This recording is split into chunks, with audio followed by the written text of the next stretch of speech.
নাটোরের বাগাতিপাড়া উপজেলার বিভিন্ন এলাকায় এক ধরনের অভিনব কৌশল ব্যবহার করে গাছ নিধনের ঘটনা সামনে এসেছিল। প্রকাশ্যে গাছ কাটতে না পেরে রাতের অন্ধকারে গাছের ছাল কেটে ও গর্ত করে ধীরে ধীরে সেগুলোকে মেরে ফেলা হচ্ছিল। অভিনব কৌশলে গাছ নিধনের ঘটনা নিয়ে কালবেলায় সংবাদ প্রচার ও ভিডিও প্রচারের পর নড়েচড়ে বসেন প্রশাসন।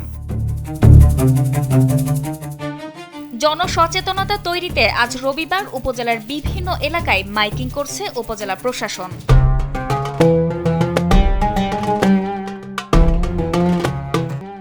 একটি জনসচেতনামূলক জরুরি বিজ্ঞপ্তি এত দ্বারা বাগাতিপাড়া উপজেলার সর্বস্তরের জনগণের অবগতির জন্য জানানো যাচ্ছে যে বাগাতিপাড়া উপজেলার বিভিন্ন সরকারি রাস্তার পাশে রোপিত গাছ মেরে ফেলার জন্য কিছু দুষ্কৃতিকারী ব্যক্তি গাছের গোড়ার ছাল তুলে ফেলে রেখে দিচ্ছে।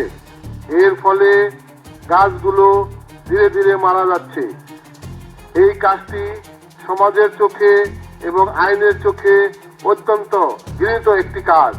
এরূপ অন্যায় কাজ হতে বিরত থাকার জন্য সকলের প্রতি অনুরোধ জানানো হলো।